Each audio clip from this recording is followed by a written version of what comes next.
ஜோதிட நேயர்கள் அனைவருக்கும் வணக்கம். இன்னைக்கு நம்ம சேனல்ல என்ன பார்க்க போறோம் அப்படின்னு பார்த்தீங்கன்னா, ஜூலை 14ஆம் தேதி அமாவாசையானது வருகிறது.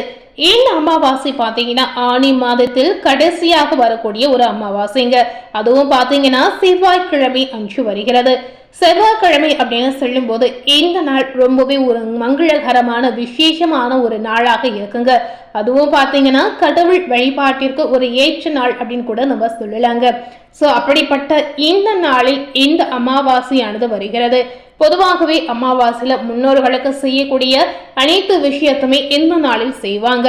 முன்னோர்களுக்கான ஒரு நாளாகவும் இந்த நாள் குறிப்பாகவே பார்க்கப்படுகிறது. மாதந்தோறும் பார்த்தீங்கன்னா ஒரு அமாவாசையானது வருங்க. அந்த நாளில் உங்களால் முடிந்த அளவிற்கு உங்களுடைய முன்னோர்களுக்கு செய்யக்கூடிய காரியங்களை நீங்க மனதார செய்வீங்க.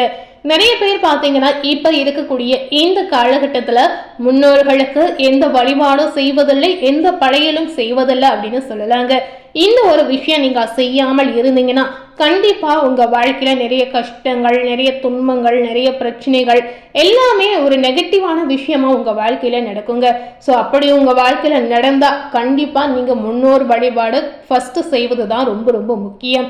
ஏன்னா முன்னோர் வழிபாடு நம்ம செய்தாதான் முன்னோர்களுடைய பரிபூரண ஆசீர்வாதம், பரிபூரண அருள் நமக்கு கிடைக்கும்.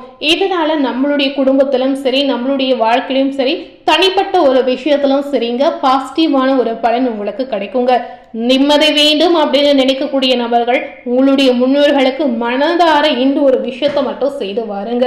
இந்த ஒரு விஷயத்தை மட்டுமே நீங்க செய்யாமல் இருக்கக்கூடாது அப்படின்னு ஐதீக ரீதியாகவும் ஜோதிட ரீதியாகவும் சொல்லியிருக்காங்க. முதல்ல இந்த அமாவாசை நாளில் எதையெல்லாம் செய்யலாம், எதையெல்லாம் செய்யக்கூடாது அப்படிங்கிறத பார்க்கலாம். அதன் பிறகு இந்த அமாவாசையில முன்னோருடைய கோபத்தால் கன்னிராசி நேயர்களுக்கு ஜூலை 14ஆம் தேதியிலிருந்து என்னென்ன நடக்க போகிறது என்பதை விரிவாக பார்த்து அதற்கு ஏற்றவாறு நீங்க நடந்து கொள்ளுங்க. ஸோ அமாவாசை என்று என்ன செய்யணும் அப்படிங்கிறத இப்ப பார்க்கலாம். அமாவாசை என்று சந்திரனுடைய ஒளிக்கற்றை ஆவிகளுக்கு கிடைக்காது அப்படின்னு சொல்லியிருக்காங்க. இதனாலதான் பாத்தீங்கன்னா ஆவிகள் அன்றைய நாள் உணவுக்கு திண்டாடுவாங்களாம். பசி தாங்க முடியாமல் ரத்த சம்பந்தமுடைய வீடுகளுக்கு வரும் அப்படின்னு சொல்லியிருக்காங்க. அப்போதுதான் நம்ம யாராவது நினைக்கிறாங்களா, நமக்கு தர்ப்பணம் படையல் செய்யறாங்களா அப்படின்னு நம்மளுடைய முன்னோர்கள் வீடு தேடி வந்து பார்ப்பாங்க அப்படின்னு சாஸ்திர ரீதியாகவும் சொல்லியிருக்காங்க. வீடு வாசல் இல்லாத ஏழைகளுக்கு அமாவாசை என்று அன்னதானம் செய்ய வேண்டும் அப்படின்னு குறிப்பாகவே சொல்லியிருக்காங்க. ஒவ்வொரு அமாவாசை என்றும் உங்களால இயன்ற அளவு உணவை அன்னதானம் நீங்க செய்யலாங்க. பசு, காகம், நாய், பூனை மற்றும் இதர ஜீவராசிகளுக்கும் அன்று நீங்க உங்களால முடிந்த அன்னம் கொடுக்கலாம். அமாவாசை பிதுர் தர்ப்பணம் மற்றும் அன்னதானம் ஆகியவற்றை குலதெய்வம் இருக்கும் இடத்துல செய்வது ரொம்ப ரொம்ப நல்லது அப்படின்னு சொல்லியிருக்காங்க. ஸோ முடியாதவர்கள் உங்களுடைய இஷ்ட தெய்வம் இருக்கக்கூடிய இடத்துல செய்யலாங்க.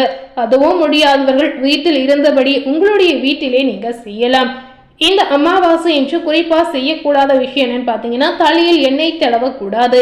புண்ணிய தலங்களில் நீராடலாம். அது நதியாக இருந்தாலும் சரி, கடலாக இருந்தாலும் சரி நீராடலாம். அமாவாசை என்று காலை சூரிய உதயத்தின் போது கடலில் எடுக்கப்பட்ட நீரை வீட்டுக்கு கொண்டு வந்து தீர்த்தமாக தெளிக்கலாம். இதனால வீட்டில் இருக்கக்கூடிய தோஷங்கள் முழுமையாக நீங்கிடும் அப்படின்னு சொல்லியிருக்காங்க. உற்றார் உறவினர் தொடர்பு இல்லாத ஆவிகள் மரம் செடி கொடிகளில் அமாவாசை என்று மட்டும் தங்கி அவற்றின் சாரத்தை சாப்பிடும் அப்படின்னு சொல்லியிருக்காங்க. இதனாலதான் அமாவாசை என்று மட்டுமே மரம் செடி கொடிகளையோ காய்கறிகளையோ நம்ம தொழவும் கூடாது, பெரிக்கவும் கூடாது அப்படின்னு நம்ம வீட்டில் இருக்கக்கூடிய பெரியவர்கள் சொல்லியிருக்காங்க.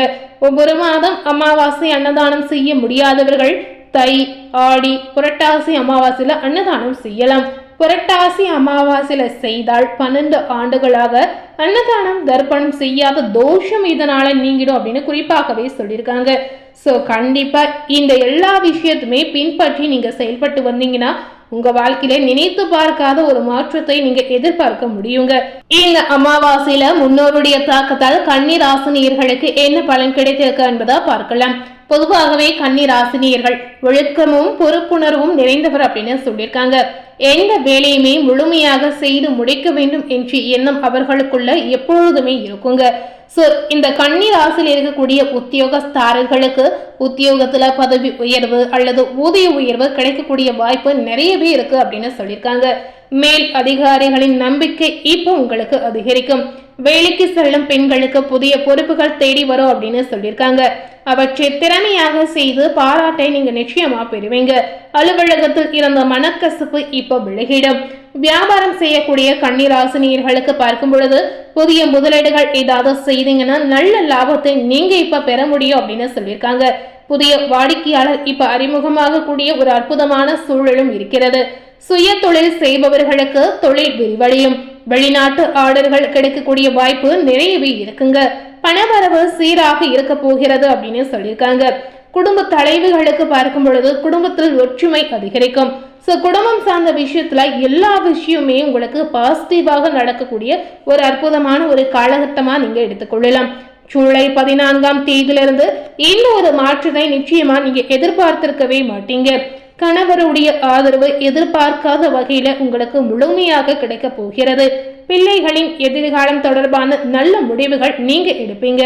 வீட்டிற்கு தேவையான வசதி இப்ப அதிகரிக்கும். உறவினர்களின் அன்பு முழுமையாக கிடைக்கக்கூடிய ஒரு யோகம் உங்களுக்கு இருக்கிறது. கலைஞர்களுக்கு பார்த்தீங்கன்னா புதிய படங்கள் மற்றும் நிகழ்ச்சிகளில் பங்கேற்கக்கூடிய வாய்ப்பு முழுமையாக கிடைக்குங்க. திறமைக்கு உரிய அங்கீகாரம் உங்களுக்கு கிடைக்க போகிறது. வருமானம் அதிகரிக்கும். ரசிகர்களின் ஆதரவு பெருகக்கூடிய யோகமும் இருக்கிறது. மாணவர்களுக்கு பார்த்தீங்கன்னா படிப்பில் முழு கவனத்தை நீங்க செலுத்துவீங்க. ஆசிரியர்களின் பாராட்டை பெறக்கூடிய யோகம் இருக்கிறது. போட்டித் தேர்வுகளில் நல்ல வெற்றி உங்களுக்கு கிடைக்கலாம். நினைவாற்றல் அதிகரிக்கும். ஆரோக்கியம் சிறப்பாக இருக்கு அப்படின்னு சொல்லியிருக்காங்க. பொதுவாகவே கன்னிராசினியர்களுக்கு இந்த அமாவாசையினுடைய தாக்கத்தால் எதிர்பார்க்காத நிறைய விஷயங்கள் நடக்கக்கூடிய ஒரு அற்புதமான யோகமான ஒரு காலகட்டமாக இந்த நாள் உங்களுக்கு இருக்க போகிறது. ஆரோக்கியத்துல பெரிய அளவுல பாதிப்பு கிடையாதுங்க. நீங்க நினைத்தது எல்லாம் ஒவ்வொன்றாக படிப்படியாக நடக்கக்கூடிய அற்புதமான ஒரு காலகட்டமாக நீங்க எடுத்துக்கொள்ளலாம். இந்த நேரத்துல கன்னிராசினியர்கள் எந்த மாதிரி பரிகாரம் செய்யலாம், எந்த மாதிரி தெய்வ வழிபாடு செய்யலாம், இதை செய்தால் உங்க வாழ்க்கையில எந்த ஒரு விஷயம் கண்டிப்பா நடக்கும் அப்படிங்கிறத தெரிந்து கொண்டு அதற்கு ஏற்றவாறு நடந்து கொள்ளுங்க.